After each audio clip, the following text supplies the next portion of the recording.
yang terbaik tadi Bang ya. Kalau pidana artinya tidak perlu dibatasi, artinya baik kepolisian maupun kantor pajak berwenang masuk kemanapun. Kalau pidana, itulah bedanya pidana sama perdata. Kalau perdata kan harus siapa yang mewakili, ya. Itu kalau perdata. Kalau pidana kan nggak peduli siapa yang mewakili, siapa pelakunya. Itu inti daripada pidana, siapa pelakunya. Jadi kalau memang harta itu ada di kurator, dia tahu semua, ya periksa kuratornya, periksa pengurusnya. Tidak perlu ikuti formalitas. PKPU dan kepilotan ini ada beberapa hal yang konon kabarnya lazim di media massa diungkap ya, bahwa mereka dipilotkan oleh orang mereka sendiri. Ya. Tujuannya agar tidak membayar kewajiban ya, padahal bicaranya kewajiban antar perusahaan. Ya. Tetapi impactnya, dampaknya kan juga akhirnya kewajiban pajaknya tidak dibayar ya. Kira-kira sejauh apa yang bisa Abang berikan pengalaman kalau menghadapi kepilotan yang sebenarnya dalam tanda kutip rekayasa dari mereka sendiri, Pak? Justru disitulah masalahnya. Kalau kantor pajak mendaftarkan tagihannya, ikut voting, dan kemudian kalah voting karena mayoritas krediturnya adalah orang yang debitur, berarti memang kantor pajak nggak bisa apa-apa, karena memang dia sudah secara sukarela menundukkan diri kepada proses perdata. Makanya saya selalu bilang, ngapain sita aja langsung, jangan mau ikut. Sita langsung barangnya, ini kan publik. Jadi jangan mau ikut, karena orang kalau PKPU, either dia udah mau pilot, gak peduli, atau memang dia sudah hitung, pasti menang voting. Ya, kalau dia menang voting menurut undang-undang kepilotan, dia bisa mengatakan hutangnya dibayar 1000 tahun. Namanya juga menang voting. Ya kalau kantor pajak sudah daftar, berarti kantor pajak juga ikut daftar, harus nunggu dibayar 1000 tahun. Padahal utang pajak sendiri ada daluarsanya Bang, di kami itu Bang. Nah itu dia, makanya saya bilang dari awal, saya selalu bilang itu berapa kali dulu diundang. Dulu pertama kali saya diundang sama, dulu sampai ada apa deh, perusahaan kosong luar negeri. Pak Dirjen yang, aduh gue sedih lupa deh. Bukan, sebelum Pak Ken, Hadi Purnomo itu sobat saya dulu. Dulu waktu saya menang kasus gede banget itu, puluhan triliun Sinarmas, yang dimana untuk menghindari tax treaty, withholding tax atas bunga. Jadi perusahaan Indonesia waktu itu kan minjam uang dari isu bond ke Amerika langsung. Harusnya kan 20% withholding tax. Tapi karena Indonesia dan Amerika tidak ada tax treaty, diputarlah melalui Belanda, sehingga ada diskon 50%. Nah, waktu itu untuk perusahaan seperti itu belum ada, harus ada wajib domisili di sana segala macam, belum ada. Harus ada tax residennya dulu ya, Bang ya. Waktu itu belum ada. Jadi saya menang kasus itu, saya diundang Pak Hadi Purnomo ke sini, semua para se-Indonesia diundang. Keluarlah waktu itu 2 peraturan Dirjen Pajak sudah itu, yang harus ada tax resident. Itu gara-gara kasus itu loh. Waktu itu saya mewakili Sinarmas, saya memakai dasar bahwa tax treaty itu kan disahkan dengan undang-undang. Tax treaty itu hanya bisa dipakai oleh orang yang melakukan real business. Ya, jadi sementara perusahaan-perusahaan kosong itu kan hanya akte doang, tidak ada kegiatan sama sekali. Saya bilang itu undang-undang mengatakan karena tax treaty itu kan disahkan oleh undang-undang. Berarti semua perjanjian yang bertentangan dengan undang-undang batal demi hukum. Pasal 1320 KUH Perdata. Itu saya waktu itu menangkan $17 miliar bond. 17. Ya, cuma saya lupa nulis success fee-nya waktu itu, sehingga kata pas success fee. Karena nggak nyangka menang. Kayaknya kalau cerita pun udah habis ya, udah tahun berapa gitu ya. Itulah sejarahnya. Jadi waktu itu saksi ahli mantan direktur dari sini, yang profesor siapa dulu tuh? Pak Gunadi. Iya bener tuh. Jadi terjadi perdebatan di pengadilan Bagan siapa itu di Pekanbaru. Mereka mengatakan bahwa memakai perusahaan kosong itu sudah hal biasa katanya. Waktu itu memang biasa kan memakai perusahaan kosong kan, ya. Terus waktu itu saya debat. Lu kalau Kemangga Besar sama ke Glodok biasa nggak lihat pati pijit sama tempat pelacuran, apa itu sah? Tapi biasa kan? Sampai hari ini biasa, tapi tidak pernah sah. Dan itu menang waktu itu. Nah, itulah contoh-contohnya bahwa perkembangan putusan pengadilan itu bisa dimasukkan oleh kantor pajak. Tadi pertanyaannya apa yang terakhir? Wah, udah lupa Abang udah cerita dunia tadi. Udah 17, sekian miliar dolar jadi lupa saya kan. Yang terakhir. Nah, jadi pertanyaannya gini Bang, kalau yang terakhir tadi, kalau kita udah bicara tentang kepailitan, Ya. maka kan hak kewajibannya dilakukan oleh kurator ya. Ya. Dan kita agak sulit. Takut ancaman pidananya kalau dia melakukan kewajiban salah satu yang bayar pajak itu kan dapat dipidana terkait dengan kepailitan ya, PKPU karena harus dilakukan oleh kurator. Nah kebanyakan yang kami hadapi, kita bicara skupnya Madya Jaksel 2, tidak banyak kurator yang mau diajak bicara tentang kewenangan itu. Begitu kantor pajak sudah ikut secara sukarela mendaftarkan sebagai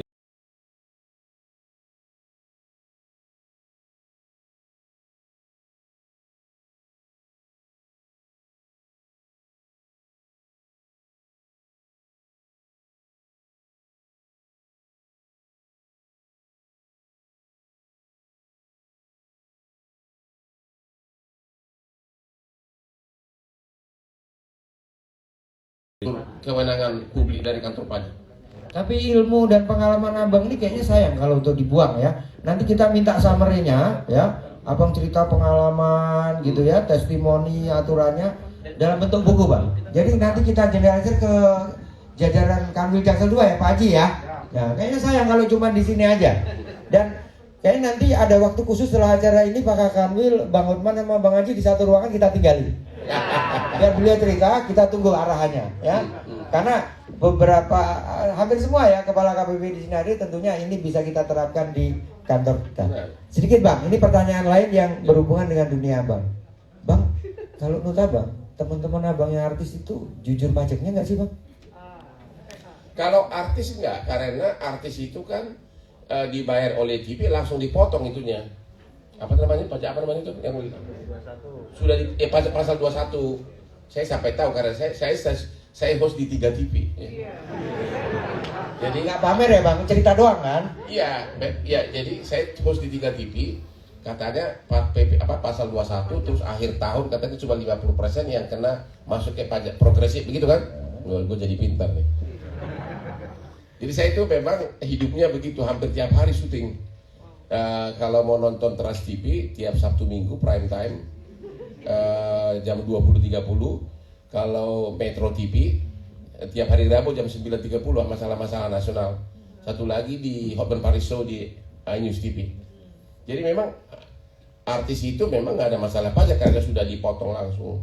Kecuali memang di akhir tahun, yaitu mungkin hal lain lagi gitu. Tapi terkait penghasilan lain Bang, kita kan juga tidak tahu apakah kemudian dijadikan bintang iklan ya, dia dijadikan satu tamu di sebuah acara, kan belum tentu juga dipotong pajaknya Bang. Benar. Karena kalau kita lihat kan juga kadang-kadang begitu naik sebentar saja rumahnya sudah seperti itu ya. Sangat gampang Pak. Kumpulkan semua Instagram dari orang. Udah pasti duit itu. Jadi endorse saja udah duit ya Bang ya. Duit itu. Iya.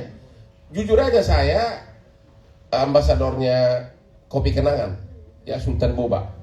Kebetulan gede itu. Honor saya 2M setahun. Mudah-mudahan itu udah bayar pajak gua. Yakin lah, yakin.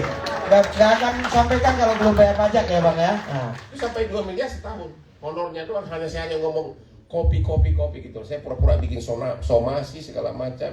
Kemarin Scarlett itu skincare, pura-pura somasi, padahal dia kalau mau berangkat ke Paris kan, Paris apa itu, Fashion Week kan, saya pura-pura somasi, pura-pura nangis-nangis di depan saya, viewernya 8,7 juta, dapat 200 juta honornya.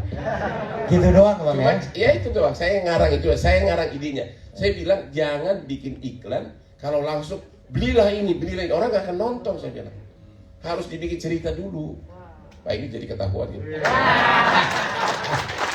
Jadi ibu-ibu yang pasti tertarik bicaranya kan skincare, pasti yang tujuannya ke sana itu ya, Bang. Kalau itu potensi pajak itu tinggal semua orang yang ada Instagramnya kumpulin aja. Begitu sudah dipegang beginian, itu nggak gratis. Itu ada epengnya, itu ada duitnya itu. Ya tinggal panggil aja orangnya selesai. Ya kan? Kalau nggak mau dia panggil perusahaannya. Asal mau aja pasti dapat itu semua. Dan ini kan terbuka. Ya. Jadi kalau misalnya bang, ini ada artisnya. Kalau YouTube udah pasti minta rekening banknya, karena YouTube harus ada bank account-nya. Wajib itu ya bang? Wajib itu wajib. Karena saya juga ada YouTube. Wajib, tinggal minta aja. Bang, you kan ada YouTube. Udah berapa lama? Minta aja buka bank account-nya. Pembayar dari YouTube, di situ ada semua. Karena YouTube nggak bisa neko-neko. Kalau sudah pasti bank account, pasti bayarnya di situ. Kalau endorse kan masih bisa ditukangin. Terus kan harus sesama orang Indonesia, kalau YouTube nggak bisa. Ya, karena sekarang trennya perusahaan menengah pun sudah mulai mengendorse para artis ya bang ya. Karena memang keterbukaan publik, kemudahan untuk berkomunikasi itu kan membuat siapa saja punya kesempatan yang sama untuk itu. Nah, kalau tadi abang cerita Kopi Kenangan itu mengendorse itu dapat berapa tadi? 2M. 2M ya? Setahun. Itu dibayarkan sekali dalam artian di muka atau kemudian di split tiap bulan? Dibayarkan 2 kali bayar waktu itu. Ya, 2 kali ya? Ya. Mungkin per semester gitu kira-kira ya. Karena dengan info ini kan kita bisa mengira-ngira juga kira-kira potensi pajak dan bagaimana kita dapatkannya. Tapi itu termasuk besar karena memang Kopi Kenangan itu investornya kan ada dari luar. Jadi memang dia modal besar ya. Makanya coba di mana-mana. Tapi kalau yang normal endorse itu rata-rata kalau yang normal itu 25 ke 50 juta. Ya. Tapi kalau kayak cuma gini-gini doang itu biasanya 3 juta, 2 juta, tapi kan ada ribuan. Nah, tolong dicatat, pegang aja 3 juta. Ya, pegang aja 3 juta gimana gandeng? Pasti lebih besar ya, Bang ya? Nah, loh, gandeng perusahaannya, tolong kita berpikirnya positif kan? Ini perlu saya jelasin juga, ada ibu-ibu dia. Menggandeng ASPRI itu selalu dianggap orang itu hal yang negatif. Nah, ini klarifikasi, tolong kita dengerin ya, klarifikasi ini. Itu bisnis. Gara-gara itulah sampai Trans TV bikin namanya The Hotman. Ya bayangin nama saya ditaruh di situ. Trans TV itu adalah terbesar pemirsanya seluruh Indonesia. Dan setiap saya syuting, dia harus nanya bawa ASPRI yang mana. Jadi dari 47 harus saya pilih 2. Ya, tergantung topiknya yang mana. Kemarin kita ada pemadam kebakaran. Saya pilih ASPRI yang berani naik gedung. Ya kan? Honornya gede bang ya? Honornya gede. Diasuransikan nggak bang kalau yang naik gedung ini? Ya belum. Jadi jangan mau ya kalau mau ditarik kayak naik gedung jangan. Kebetulan saya kan ikut saham di Holy Wing. Nah kalau bapak punya klub dansa, bapak kan perlu promosi kan? Kan harus jualan kan? Loh, tadi kan saya udah bilang band saya bang. Jadi itulah makanya. Kapan abang kasih kesempatan? Makanya saya kadang-kadang bawa 7, kalau Jumat malam itu saya bawa 7 orang berdansa masuk di Instagram saya. Datanglah satu kampung lagi sama saya banyak. Iri sama gue, dibilang itu pornografi. Sejak kapan berdansa itu pornografi? Orang Presiden Soekarno aja berdansa melulu di istana zaman dulu kan. Itu ada LP-nya itu di Mabek, di Polda. Serius, berdansa katanya pornografi. Padahal dia kalau dikasih ASPRI-nya 1 langsung mau tuh. Jadi masalah iri aja nih bang ya. Nah, tadi abang cerita ini tertarik yang di awal. Megang saja itu sudah mungkin standarnya sekitar 3 juta. 3 juta nih ya, kecil-kecil begitu ya. Nah, ini bahan bagi kami karena kan ada artis kan ada tingkatan low, middle ke high gitu ya. Kalau pengalaman abang, kalau dia pemula, dia dapat berapa? Ya itu kalau kayak misalnya skincare yang kecil-kecil dari merek belum terkenal ya paling 2 juta, 3 juta atau misalnya pokoknya yang kelihatan masih pemula gitu loh. Tapi kalau sudah kelas kayak Rapi, kayak apa itu bisa antara 50 sampai 200 juta satu endorse. Cuma satu endorse 1 menit doang itu. Ya. Jadi kita hitung di endorse oleh berapa produk, durasinya berapa. Nah itu kira-kira ukurannya segitu bang ya. Nah, dan tinggal lihat aja IG-nya itu ada semua kok di IG-nya. Ya, atau lihat di perusahaan-perusahaan.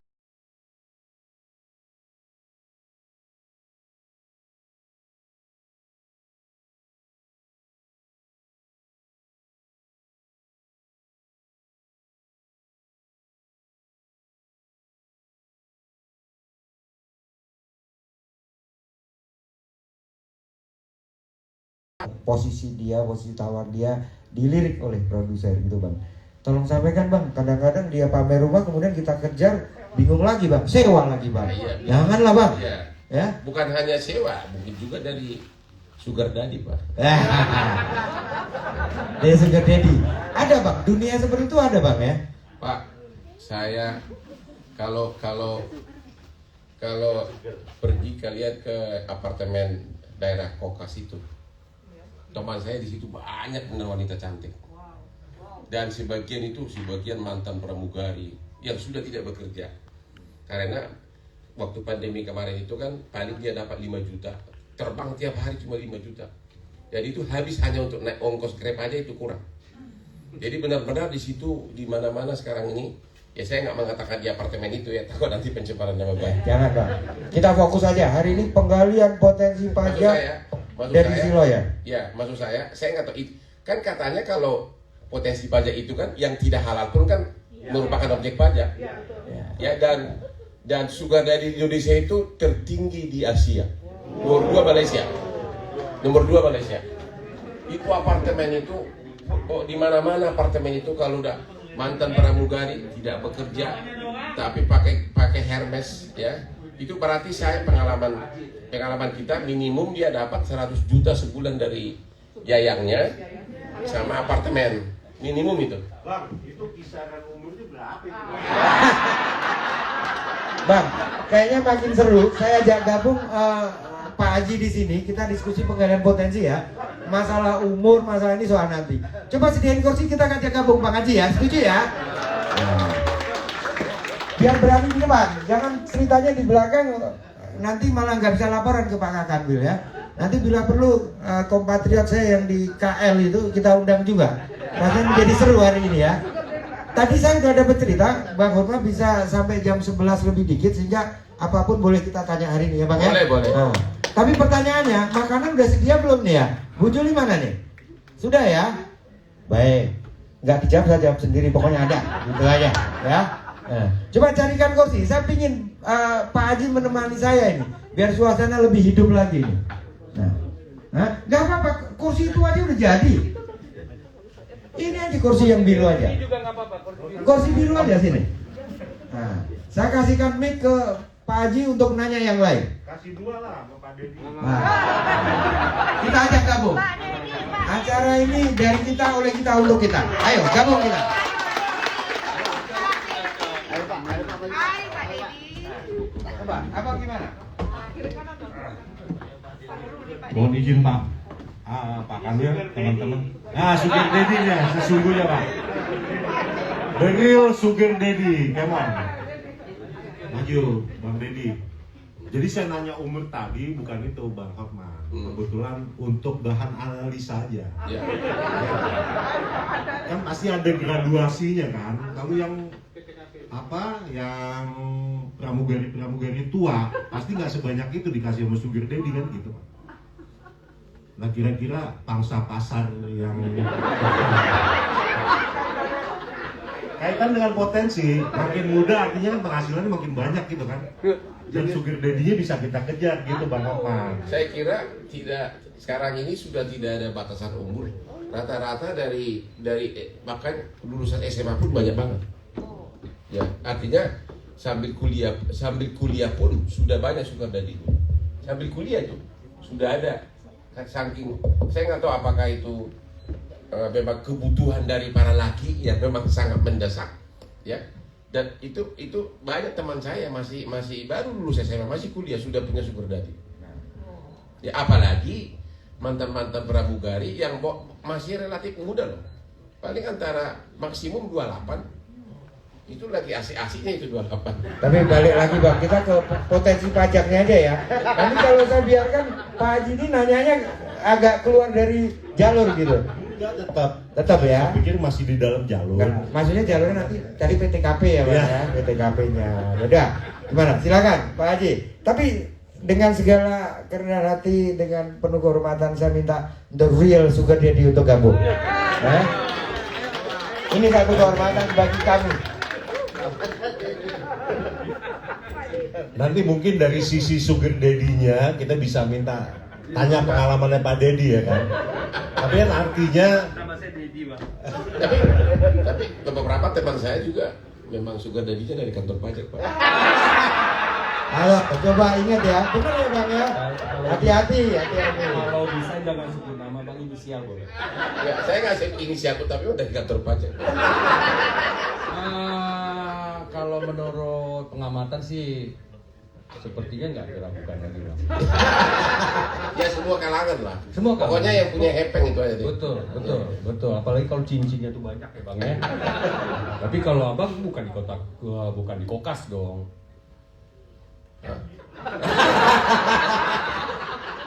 Kelas apa? Makanya tadi tanya yang di Langhem itu kelasnya gimana? Gitu yang agak berat itu kalau pergi. Oh enggak lah, kalau itu sudah jarang-jarang kalau sudah kelas Langhem main. Oke. IPL-nya aja 20 juta sebulan. Itu udah bukan sugar daddy lagi, sugar grandpa. Baik, kita balik ke pokok persoalannya. Jadi tadi Abang cerita masalah artis. Nanti kenapa saya undang Pak Deddy, Bang? Karena paling banyak itu pasti yang beralamat di Kebayoran Lama ya. Kebayoran Lama, Pondok Indah dan sebagainya. Kirain tadi dibilangin sebagai praktisi. Saya tidak mengatakan Pak Deddy praktisi. Dia mengatakan praktisi, saya tidak bisa mencegah ya. Karena itu kita serahkan kepada audiens Pak Deddy ya. Tapi ini dalam konteks penggalian potensi dan ini benar nih. Jangan nanti karena ini live Instagram, ini cerita apa sih kok ngaco-ngaco? Enggak. Kita fokus. Beliau datang pasti dengan niat bagaimana membantu menggali potensi. Kalau di Kebayoran Lama, wilayah Kebayoran Lama, artis seberapa banyak? Mungkin ada yang tidak terdeteksi oleh Pak Deddy. Saya kira menyeluruh di semua tempat. Mungkin di Jakarta Utara berkurang. Kenapa itu Bang? Ya, karena daerahnya bukan daerah sugar daddy gitu. Oke. Ya, pokoknya di Jakarta Utara, Jakarta Timur itu berkurang. Banyak kan Jakarta Selatan, Jakarta Barat. Ya itu sama Jakarta Pusat. Nah artinya kan kami melakukan kegiatan ekstensifikasinya lebih dalam lagi Bang. Karena ternyata pindahnya dari situ ya. Itu saya alami sendiri. Satu lagi potensi pajak adalah setiap sewa apartemen itu kan pakai broker. Broker itu kan selalu dapat 2,5%. Itu nggak pernah ada objek pajak, seingat saya. Begitu banyak broker di Jakarta ini. Misalnya ditulis PT ini, tapi kan waktu bayar itunya kan bayar honor broker kan tidak pernah ke PT-nya, ke perorangan langsung. Ke agen dari broker itu Bang ya. Dan saya sendiri kan kebetulan kan bisnis properti. Jadi saya nggak pernah bayar ke PT-nya dan nggak pernah dipotong pajak apapun. Jadi selalu dari harga 2,5%. Bayangkan itu berapa ratus ribu apartemen sama ruko di Jakarta ini. Ruko pun termasuk. Brokernya itu sama, itu termasuk pekerjaan bebas ya. Nah itu dia. Itu yang benar-benar tidak pernah disentuh pajak. Nah ini Pak Haji, kalau nanti kita diskusi di Kanwil, kita ada tim entah dari manapun kantor, kita kemudian terapkan strategi yang sama, kayaknya data-data ini kita cari sama-sama ya. Nah, tapi tadi karena praktisinya Pak Deddy harus cerita apakah itu terjadi juga di wilayahnya Pak Deddy ya, yang tadi itu ya. Tadi belum terjawab soalnya. Ya itu intermezzo Pak Arif. Tapi saya memang takjub dengan cara berpikir Abah, seolah-olah saya berbicara bukan seorang Hotman Paris sebagai pengacara, tapi saya sebagai berpikiran bahwa Hotman Paris sebagai orang pajak. Pasal 21 mengejar penggalian potensi berdasarkan pengeluaran, lalu broker tadi. Jadi abang ini bukan suatu orang yang jauh bagi kami bang. Jadi keluarga besar pajak kira-kira gitu ya. Pajak. Lo memang dari dulu Bang Hotman Kira-kira pakai ikon sama Pak Pontos Pane. Oh, abang saya ternyata. Sama Ani Pinem dulu Bang ya. Oke. Memang istilah-istilah yang abang gunakan biasanya kalau orang yang tidak akrab dengan pajak, istilah-istilahnya itu keluar dari istilah-istilah pajak. Tapi abang bercerita di sini. Dan satu lagi yang paling saya takjubkan dan tidak semua orang pajak mengerti di sini itu perpajakan internasional yang Mama ceritakan tentang tax treaty tadi. Itu hampir 90% itu orang pajak sendiri. Itu kalau istilah kita itu udah brevet C bang. Brevet C itu yang di Kanwil khusus terutama Badora itu. Tapi apa dengan lancarnya berbicara tentang tax treaty itu perpajakan internasional. Waktu itu Pak Hadi Purnomo undang kasus di seluruh Indonesia tentang itu. Karena itu kasusnya besar banget dulu. Kasus kasus Sinarmas. Nah, itu kasus terbesar investasi di Indonesia, isu bond. Dan alasannya dari segi tax treaty. Karena penyalahgunaan tax treaty dan tax treaty itu kan memang disahkan oleh undang-undang, berarti bagian dari undang-undang. Karena bagian dari undang-undang, kita punya KUH Perdata mengatakan 1320, setiap perjanjian yang bertentangan dengan undang-undang batal demi hukum. Jadi aku benarkan debitur dengan alasan begitu. Gitu. Dan yang abang kalahkan tuh profesor yang ahli tax treaty di Indonesia. Kalau dan 80 waktu itu 80 bank hampir semuanya dari Wall Street. Ya, kan Abang kalahkan semua ya? Ya. Nah, kalau gitu abang bantu ke sana, ke sini, bantu kami lah nanti di Jaksel 2 bang ya. Itu. Kami siapkan materi, kira-kira sudut pandang hukumnya apa yang kami nggak punya, nanti kami bawa ke abang. Tapi jangan minta ini bang, honor ya bang ya. Tapi kalau masalah kopi lah gampang lah itu. Waktu teks amnesti pertama saya selalu ikut sama Pak Dirjen, sama Dirjen yang Batak sebelum itu Pak siapa? Robert. Ya itu. Saya ikut kemana-mana, termasuk ke Singapura dulu. Waktu itu Pak Dirjen sekarang staf ahli ya. Ya. Ya itu saya kemana-mana sama konglomerat.